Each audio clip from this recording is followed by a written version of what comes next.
after the meditation, as you know, that it is time to listen to the Dhamma, and you are all fortunate. Uh, you're fortunate that you are here. Bhadabhantaji came here in 1956, and then he established this vihara, trained the monks. Otherwise, you will not get this place, you will not get the teachings, you will not get all these things, wonderful things that you get here. So it is always important to remember with gratefulness that this special thing and the Sunday program also, which he started, this is a very important thing to remember with great gratitude,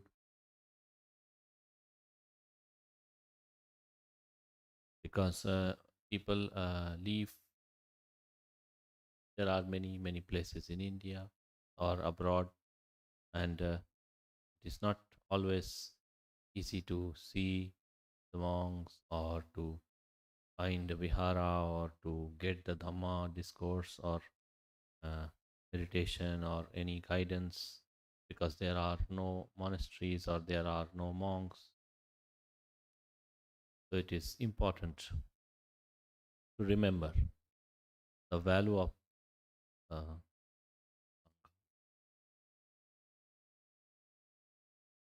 and in the Anguttara Nikaya, in the book of three also, Lord Buddha is saying in one place, always try to remember and practice like this, that lay person, upasaka, upasika, the three most important duties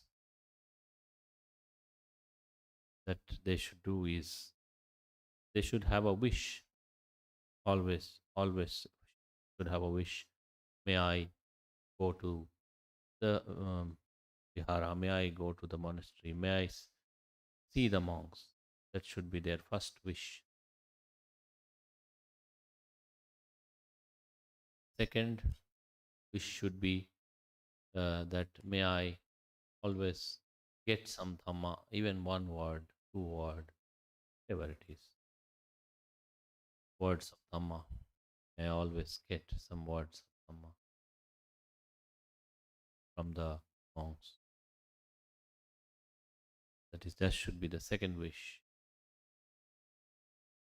And third, may I be able to offer something to the Sangha, whatever it is, big, small, does not matter, something. That should be the third wish.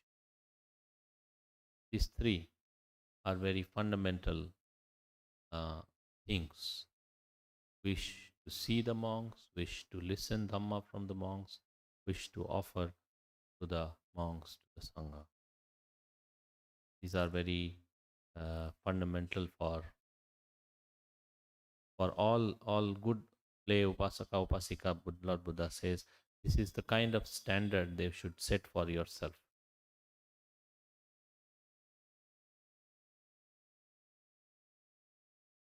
And as you are here, coming here again and again, listening to Dhamma again and again from the monks, the purpose of Dhamma is to purify our mind, purify our whatever ignorance we have, to reduce the ignorance and to develop the wisdom. That is the main purpose of listening to the Dhamma. As human beings, we are already born in the world with a healthy body and sound mind. We are able to understand right and wrong and good and bad, basic things we are able to understand. there are so many animals and lower beings below human beings, they are not able to understand. Or amongst human beings also, there may be people who are not mentally sound from birth because of some deformities or disabilities or whatever. So they are also not able to understand the deep, the value of Dhamma or the importance of Dhamma. But since we are sound, mentally sound to understand, it is very important for us to remember and cultivate again and again.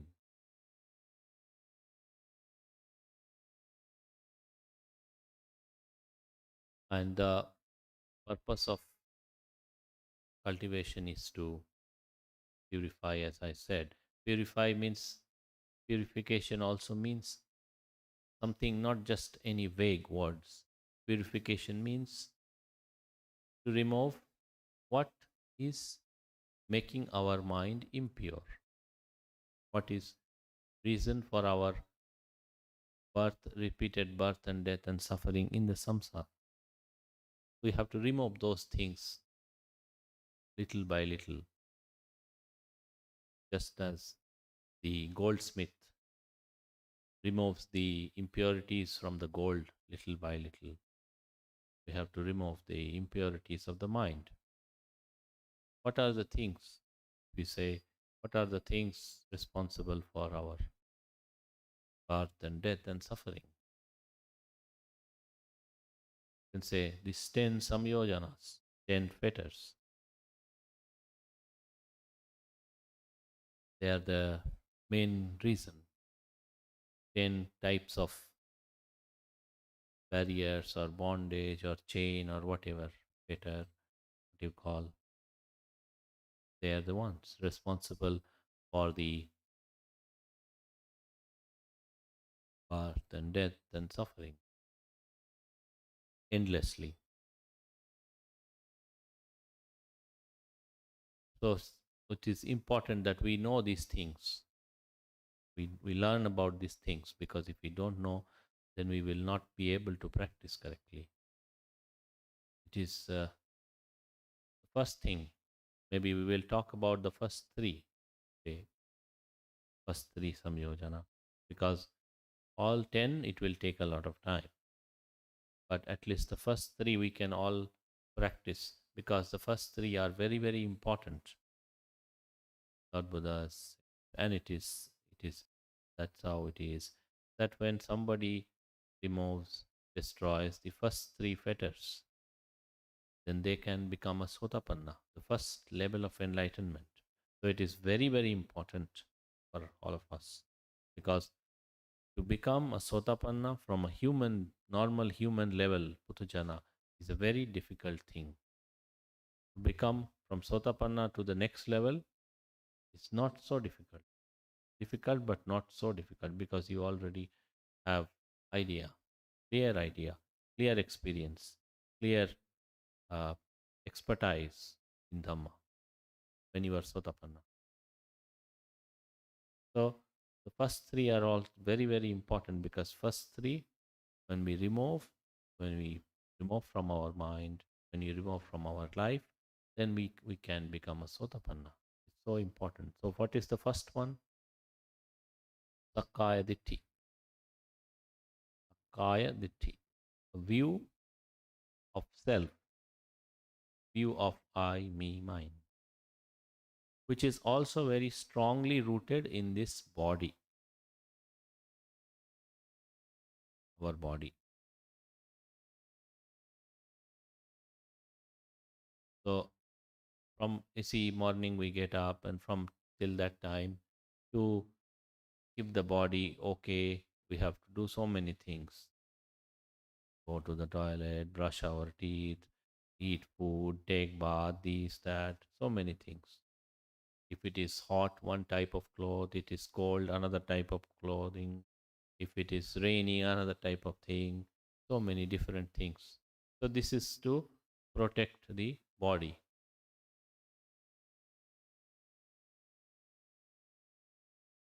And to To protect the body is important. To keep the body healthy is also important, because if the body is uh, having many types of sickness or difficulties, then mind also will be disturbed, or people will not be able to practice correctly.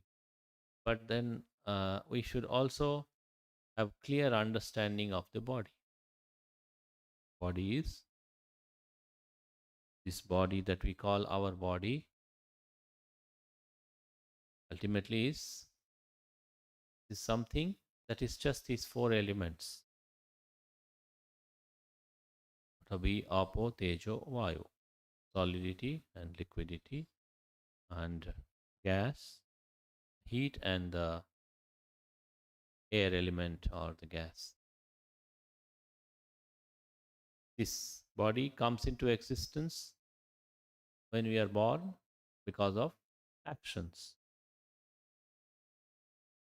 Actions. Because of the actions to it, we have got this body. So everybody has different actions, everybody has different body.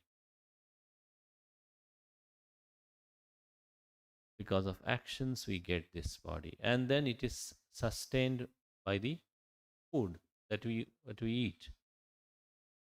All beings survive on food, all beings. If food can be different for human beings, it is different. And even place to place, region to region, climate to climate also can be different.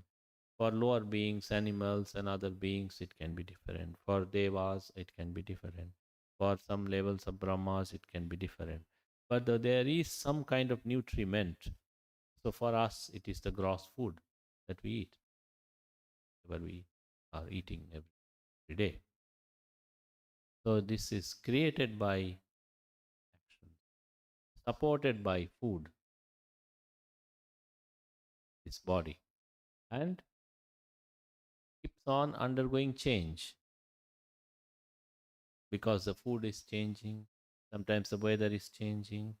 Sometimes the action results of new actions are coming. Sometimes good, sometimes bad. So new, and then sometimes the state of mind also changing. Sometimes wholesome or wise, sometimes unwise. That is also changing.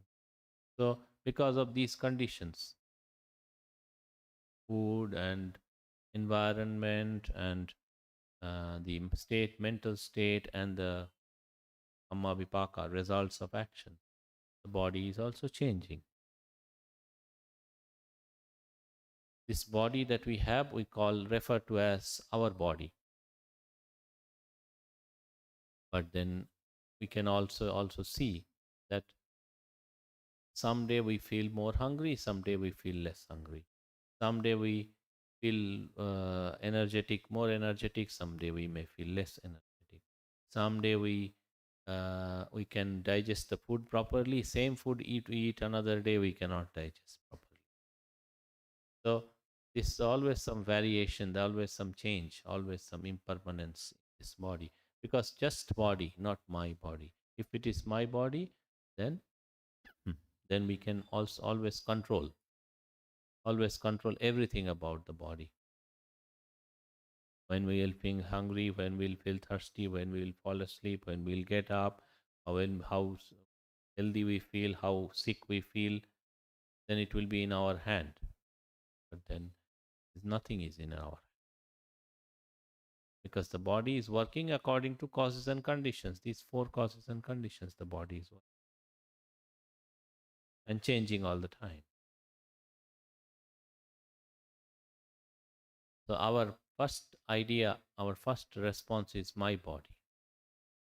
So to remove that sense of I, Lord Buddha has told us to do certain things, starting from basic things. What are the basic things? To be aware, to be mindful in our day-to-day things. Basic day-to-day things: eating food, drinking water, going to the toilet, taking bath, sitting down, walking, standing, lying down, in all postures. For example, the Mahasatipatthana Sutta, Lord Buddha has said to be aware of all these things. bodily actions. Why? Because when we are aware of the bodily actions and moment to moment what we are doing with our body daily, then we can see this body is changing all the time, not according to my wish, but the body is just changing according to its own law of nature. What we eat, you eat too much chili, your stomach will burn.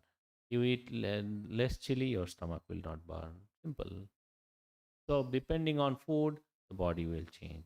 Depending on the environment, the body will change. Depending on the state of our mind, the body will change. So, first we know the body, basic function.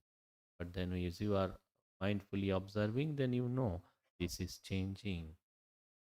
You do not know the four elements are changing, but you at least know the body is changing. Basic. But then afterwards, you also can see four elements are also changing: heat element, air element, solid element, water element. So that also you can see. You don't drink enough water, you get a headache. Body has dehydration, we may get a headache. Headache means the water element, apodhatu, less. If it is less, then other elements will become stronger. The solid element becomes stronger, so it causes discomfort in the body. It comfort causes headache.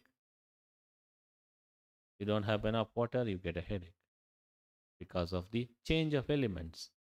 These four elements are generally balanced in a normal day-to-day life, but because of certain changes, it can vary. It can go up and down. If it goes up and down, then that is what we call a disease, sickness. It can be very small, it can be very big. It can be anything. It can be very big sickness also. It can be just a little discomfort. But basically means imbalance in the four elements. The four elements are not in balance sometimes. Maybe a little bit of imbalance, maybe very big imbalance. And sometimes the imbalance is so big that in the body, these four elements will not stay together. They will slowly try disintegrate. So then this is what we call the death, breaking up of these elements. No more able to stay together. Our actions that caused us to be born, Janaka Kamma, that has power to sustain these four elements for certain number of days, months, years. And then there are other actions which can either support or can cause obstruction, can make it longer, can make it shorter, and then also other factors, chitta, our state of mind, and other things, food, environment. So all these either they will keep them together for longer time, or at some point, even if it is very long, also at some point of time it will not work. Just like a machine, depending on electricity, depending on so many parts, and depending on so many things, it works for some time, then after that it does not. Depending on hardware, depending on software, then it does not work, not workable. So that Lord Buddha told us to be aware of the day to day things that are happening with the body. And then he also told us to be aware when you are good in this, then you can also try to understand through your mindfulness and meditation four elements. These four elements. Then, when you know the four elements better, then you don't think all the time, you are not thinking it is my body. You're thinking this is just the element. Or solidity is just solidity. And then sometimes it is, you feel you are inside the room, maybe it is cooler, you go outside in the hot weather, start sweating because of change of heat, increase of heat element, the body solidity changing, some sweating will happen. But because of change of heat element is very important, because of the heat change of heat element, the body's other elements will go up and down. So that's how the body will change. So to know the four elements, he told in Mahasatipatthana Sutta, to know the four elements. Then you don't always think my body. Then you think sometimes as my body, sometimes as four elements. But then you do it again and again, then you know the four elements better. More you know the four elements, then less you think this is my body. I said, a view of self, view of I, me, mine. But then you think this is just the four elements, then you don't think I, me, mine. This is just these four elements that are staying together and changing all the time. So this is how we have to understand little by little. Sakkaya Ditti, the I-ness. That's why if somebody becomes Sotapanna, if there is no Sakkaya Ditti, then the that I will die, death will come, this type of thought will not disturb them. Yes, they will experience bodily sickness or pain or such things, but I will die. When people say I will die, this is primarily rooted in the body. This body, something will happen to the body. That is the first reaction for normal people. I will die means something will happen to the body, because they know the body is just the body, not my body, just the phenomena staying together and then slowly disintegrating.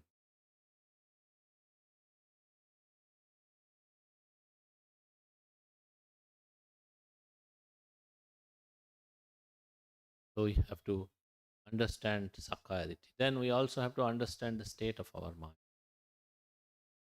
That's why Lord Buddha has given detailed instruction in the Mahasatipatthana Sutta again about the Vedana that we experience, sensations, physical and mental sensations, not just physical, also mental feelings. And then he has given detailed instruction about consciousness, to see how to see the nature of our chitta. Tanupassana we say in Pali. Mindfulness of the consciousness, mindfulness of the thoughts. Vedananupassana and then Chittanupassana to see. And then Dhammanupassana. All the things that constitute the mind. Some may be good, some may be bad, some are responsible for ignorance, some are responsible for wisdom. To see the things as they are. Then we can get some idea, oh, this mind, just a mind, is conditioned. Conditioned sometimes by ignore. Only two conditions primarily in the whole of samsara. Only two conditions, either ignorance or wisdom. At one point of time, ignorance. Next moment, wisdom. Another time, ignorance. So, how much more you have this wisdom and how much less you have the ignorance, that will determine how much you make progress and how you are strengthening this ignorance and reducing the wisdom. Only these two. Don't have to think too much. If you have wisdom, you see clearly, then okay. If you don't have wisdom at that moment, you don't see clearly, whatever you may think of yourself, good, bad, great, horrible, this, that, is still bad. When you are thinking in terms of anicca, dukkha, anatta, then it is okay.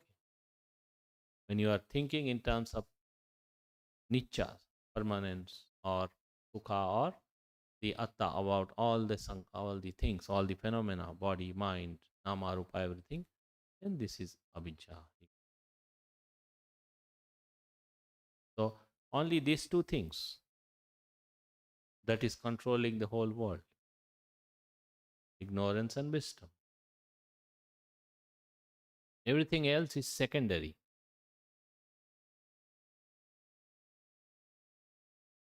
Ignorance comes, all other defilements will come. There is no ignorance, there are no defilements. That's why arahants have no defilements. They are destroyed. They are ignored. Body, and then to see the mind, the nature of the mind as anicca, dukkha, anatta, as body as anicca, dukkha, anatta. Then we can get an idea, this body and mind that I always refer to as I. Referring to I, not such big problem, but thinking all the time very strongly I, that is problem all the time. I, me, mine. That is problem because then we are not reducing our ignorance, we are increasing our ignorance.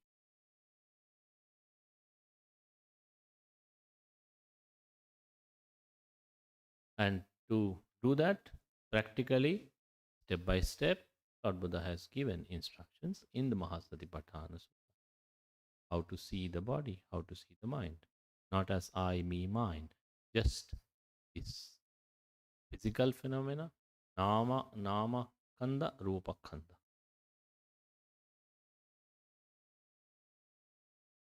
Then you have better idea. Then your idea of I, me, mine is very less. But it will take time to remove the sakkayaditi, it will. But there is no other way of doing it unless you do it like this, unless you really do it with mindfulness and meditation and some wisdom, then you cannot remove it. It will remain in this life, another life, after 1 billion life also it will remain and it will become stronger. Sakkayaditi. And then vichikicha, doubt. Doubt about the actions and the consequence of action. Kusala, wholesome actions and unwholesome actions. So, what are the wholesome? What is rooted in alova, adosa, amo? What is rooted in non greed, abandoning, generosity, relinquishment? What is rooted in non hatred, loving kindness, compassion? What is rooted in wisdom? Alova, adosa, amoha. Amoha is wisdom. Anya. And then opposite of this, lobha, dosa, moha, greed, aversion, ignorance or delusion. So to understand, this is the beginning of Sammaditthi. In the Sammaditthi Sutta, this is what most venerable Bhante Sariputta, chief disciple of Lord Buddha, explains. This is where Sammaditthi starts. Knowing kusala good as good, knowing akusala bad as bad. Also the roots of good and roots of bad, akusala and kusala. This is where Sammaditthi starts. If you have that type of Sammaditthi, then you will also have the right faith in the Buddha Dhamma Sangha. Because the Buddha teaches this, you have to develop the kusala, you have to reduce the akusala. And you have to purify the mind to see clearly. So then you will have the right faith.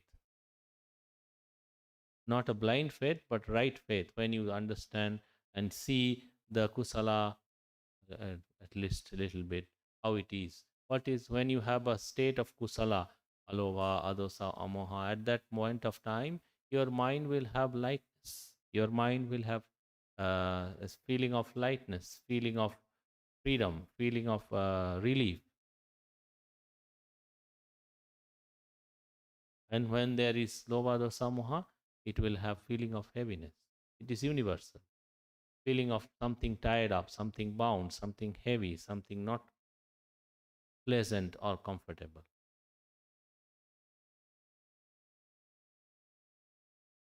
For that, you don't need to read too many books. You have to read your mind, which other people cannot do it for you. Nobody can do it for you.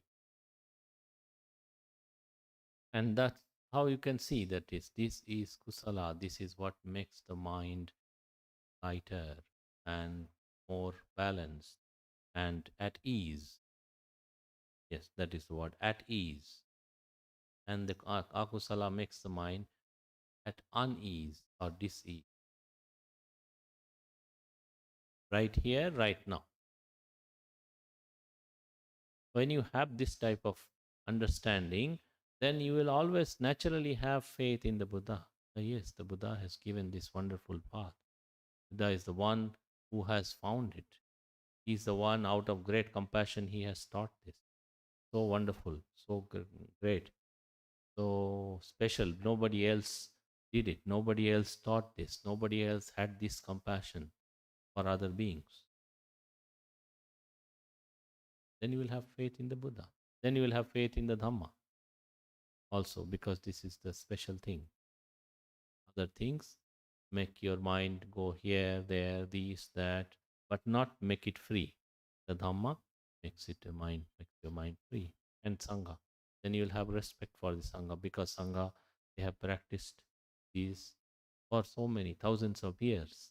From the time of Lord Buddha, starting from Venerable Anya Kandinyo, the first disciple of Lord Buddha, all the chief disciples and great disciples and all the great monks and nuns and upasakas and upasikas and all the great people who have practiced and also attained Sotapanna, Sakadagami, Anagami, Arahant. So then you will have faith. Oh, these are the great, real great people.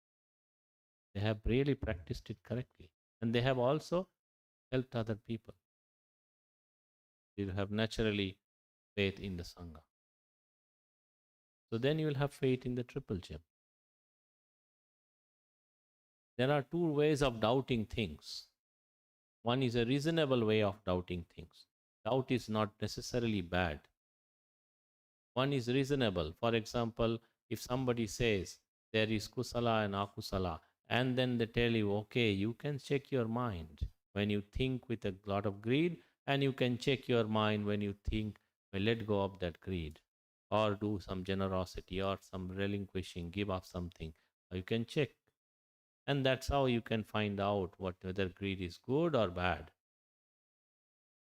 Then you can say, okay, I am not fully accepting all your words, but I will check. As you said, I will check. I will check. I will meditate and see if it is really true or not. This is a reasonable doubt.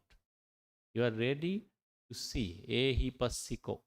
Lord Buddha said, Ehi passiko. Come and see. Not come and believe. Come and see. Then you are coming and checking and verifying. This is reasonable. And then you will know, okay, this is true. This is real. Not just words, this is real. Another way of doubting, that is unreasonable doubt. People will say, no, such things don't happen. There is no good, there is no bad. Then, and I will not even try to check or verify whether there is good or bad. I will not just listen to you. This is the unreasonable way of doubting. Such people have no chance to gain wisdom. Those who have reasonable doubt but are ready to explore and check and verify and see the Dhamma, then they can become wise.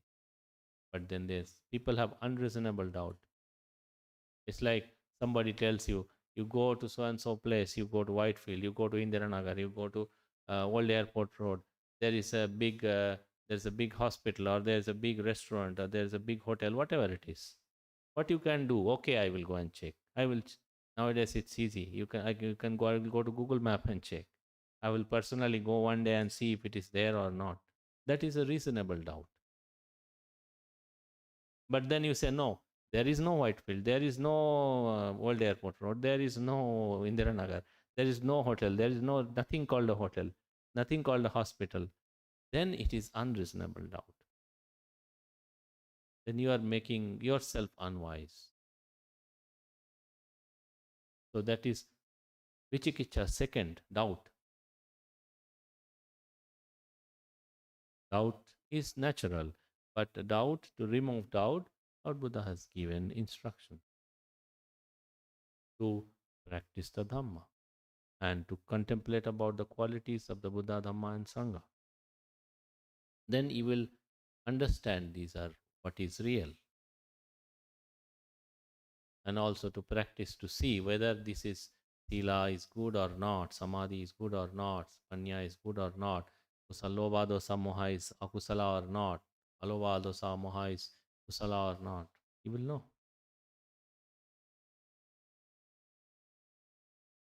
vichikicha. Then when you have that faith, and then gradually it increases and increases and increases, it has to increase to a level where the words of the Buddha is a first priority. Then you are ready to become Sotapanna. If the words of the Buddha is still not the first priority, everything else is second priority. Buddha says this is correct because your wisdom has reached that level. Then what the Buddha says, you will just follow. You cannot say no, no, no, no. Maybe I will not do this. I cannot do this. Then you cannot do this. Then you are ready to become Sotapanna. Till that time, you have to do.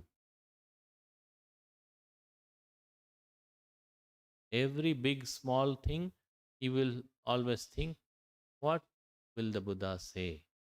The Buddha say this is yes, then I will do. If the Buddha says this is no, then I will not. And that is why you have, that is how you have to do. That is why most people are not Sotapannas, because somehow at some point they try to make fool of themselves. No, no, this will be manageable. No, no, no, not manageable. Either you are Sotapanna or you are not. Simple.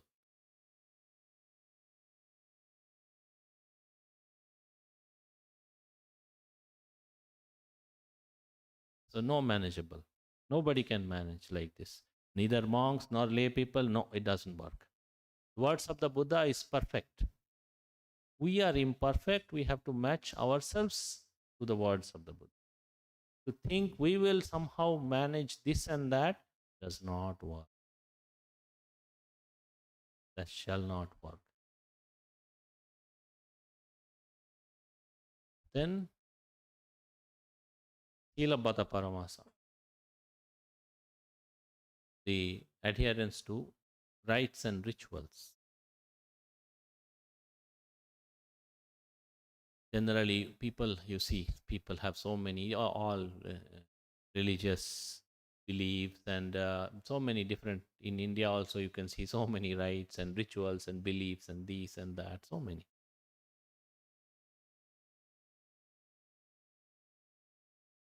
So, rites and rituals, one is just rites and rituals, blindly believing. For example, some people may say, okay, I can do some dana and it is enough for me to be free from dukkha or suffering or enlightenment or whatever.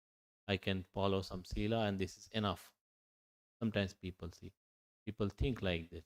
But then Lord Buddha has said very clearly, dana is a step, but dana is not ending of dukkha. Sila is a step, sila is not ending of dukkha. Samadhi is a step, samadhi is also not an ending of dukkha. So these are steps. For example, now we do chanting every day. Chanting has a purpose to remember the words of the Buddha, Buddha Vachanam, what the Buddha said, what the Supreme Buddha said, and what we should practice in our life to remember. So it has a purpose to remember and recollect and then try to follow those things.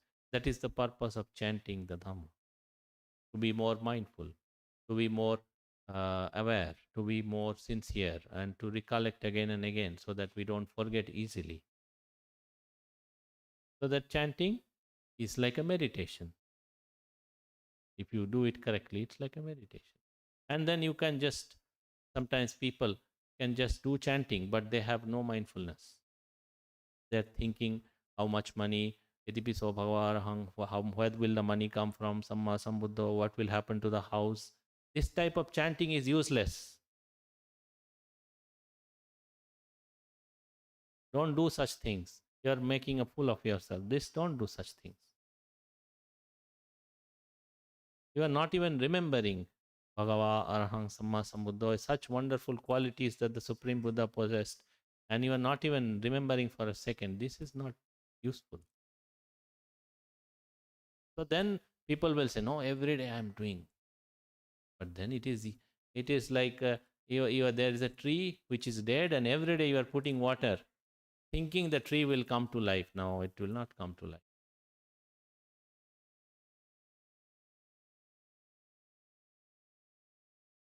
So, with all the practice that, for example, we do punya anumodana, merit sharing. It's a mental exercise. So we have to think when we are doing punya, we have to be aware. This is dana, this is good because I am giving something. I'm giving up attachment to some of the material things that I am offering. Huh? And so this is when you think, then you have a wholesome, kusala chitta, wholesome state of mind. Or you are practicing sila, or you are practicing meditation, kusala chitta. Then you understand this is kusala chitta, this is the power of kusala chitta, and then I am sharing this power with my departed relatives. And how you share? You share with mind of metta, loving kindness. For example, somebody comes to your house and you just put some food on the plate and just put it on the floor. You go, you eat. You want to eat it, or you just get out. I don't care. Then they don't want to eat because okay, this person is giving with so much of disrespect. I will probably not eat. I will just go. But when you receive him well, oh, come, sit, and then nicely you offer, then automatically that person also think, okay, I can eat here. The same with when we are sharing the punya. If our mind has metta, then our departed relatives will, it is easy and comfortable for them to come and receive and rejoice. But if our mind has delusion, if our mind is thinking this and that, or if our mind has no metta, just ritually doing, then that type of punyanumodana will not have great power. So punyanumodana is a spiritual exercise, but only when you do it correctly. So everything, even the practice of meditation also, sometimes people say, I sit 1 hour in the morning, 1 hour in the evening. But then you say it, but then where is the mindfulness? You are just sitting and ritually doing something, but are you really making progress? Are you really able to let go of the greed, hatred, and delusion? Are you really able to make your mind better than what it was earlier? Or you're just ritually doing? You just, okay, somebody told you should sit, you sit. But then after that, nothing happens. Or you just ritually do. That is. So everything, all the spiritual practice, dana, sila, bhavana, can are a right practice, but they can also turn into silabhata paramasa if you do it unwisely. So be careful. Don't make your spiritual practice silabhata paramasa. Do it with correct awareness, mindfulness, wisdom, clear understanding. That's why we always tell you take the sila with correct understanding. Panchashila is good because this is how you can make your life better. You can avoid all the wrong things, not to kill, not to steal, not to commit sexual misconduct, not to tell lies, avoid intoxicants and drugs.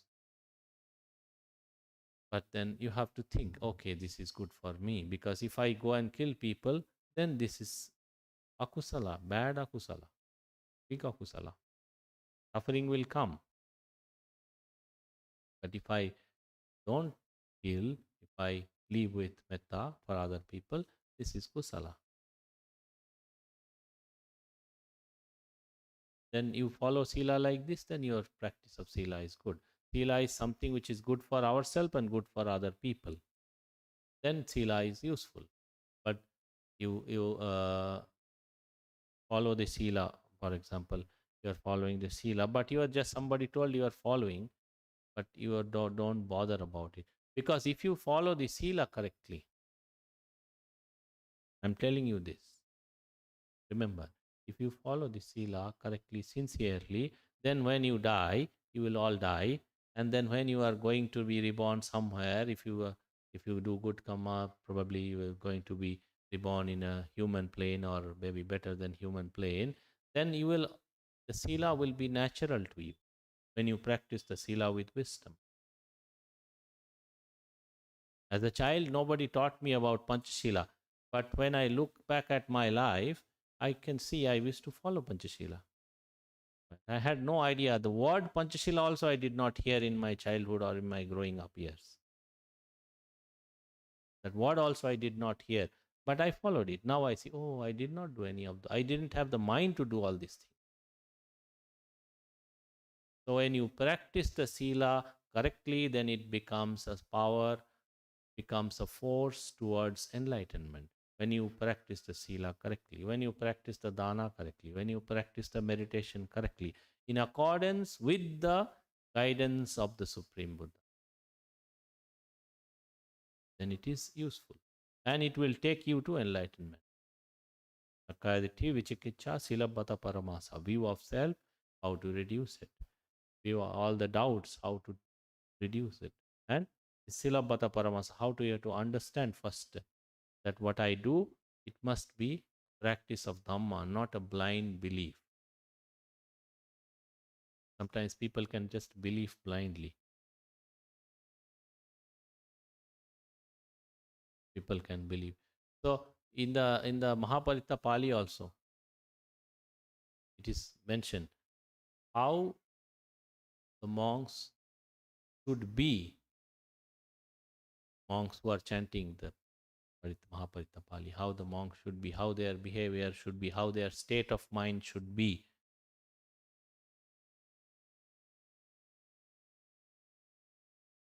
Then that Parita chanting will have great power. Because it is a spiritual practice. So, this much in brief. You should remember the three fetters about the view of self, about the body and the mind, about the adherence to the rites and blind adherence to some rites and rituals, and also the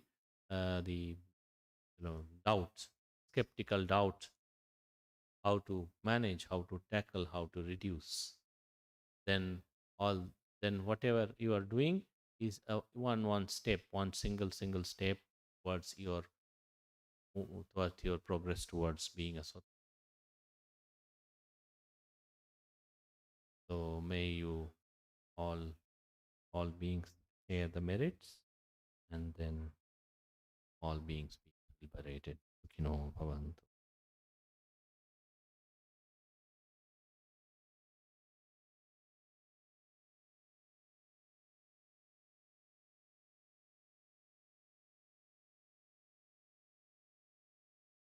Thank you very much, Sugatananda Bhanteji, for this wonderful Dhamma talk on the fetters. The first three fetters out of 10, Bhanteji explained three fetters, three bandhanas, which bind us to this samsara.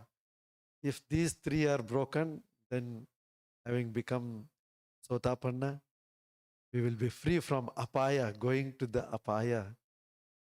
Four lower words, huh? Hiraya, hellish word, Hirachana, animal word, Preta, that is spirit word, Preta word, and Asura. These four are called apaya. So we will not land. If anybody is Sotapanna, one is totally free from this forever, and also not more than 7 lives. So that much of samsaric burden is broken by removing these three fetters. That they are very powerful, you can see. So thank you very much, Banteji, for nicely explaining and practice how to overcome them. Now we have two announcements. One is Young Dhamma Mind program will begin next Sunday, the 8th of June onwards. As you are aware, this Buddhist Cultural Institute of Maha Bodhi Society, Bengaluru, is running Young Dhamma Mind. That is program for children. It's 16-week program, 16 Sundays program. Already three sessions we have finished. Now this is the fourth one. So I request the parents to bring your children and put them into this program. Those who have already uh, done this earlier, you can keep on bringing them again and again and again, so they will get strengthened in the Dhamma. In this program, they are taught about the life of Buddha, the teachings of Buddha, the basic fundamental teachings, how to put into their life, and how to develop wholesome qualities of the mind, like mindfulness and shraddha and concentration and all this generosity and patience and gratitude and respect and so many things. This program is run by our director, Bodhi Bhikkhu Banteji, with a team of our uh, upasikas. Upasakas are also there in that, upasakas and upasikas. So please register your child to this, and once you have this commitment, you have to bring your children here on every Sunday. When you bring your children, and they will be in their program, and you will be here in this program. Like that, children can bring you to the vihara, and you can bring to the children to the vihara. Like that, all of you will be here in the vihara. So this is a very, very valuable program all over India. Not only India, even in the West, they are requesting, oh, we want this kind of program for children. But it is not possible everywhere. Very few places in India. Uh, in Sri Lanka, it is very, very uh, quite powerful program. Sunday Dhamma School, it is called, and it is recognized by the government. And the syllabus is there, and the exams are there, the certifications are there from the government. So that has helped so much the people of Sri Lanka. And this is happening in Bangalore. So please make best use of this. Huh? Registration is today open. Please do it in the counter. And also there is registration online. Please do. And bring the children regularly. That is one announcement. Second announcement is about the next Sunday. Next Sunday, we have a very, very important big program, gathering of all the Mahabodhi Bhikkhu Sangha and all the Upasaka, Upasikas. I request all of you, you have been um, participating in one or the other way in Mahabodhi activities, with the contributions or with the participation, with many, many different ways, even by coming here to this Sunday program. So please come next Sunday.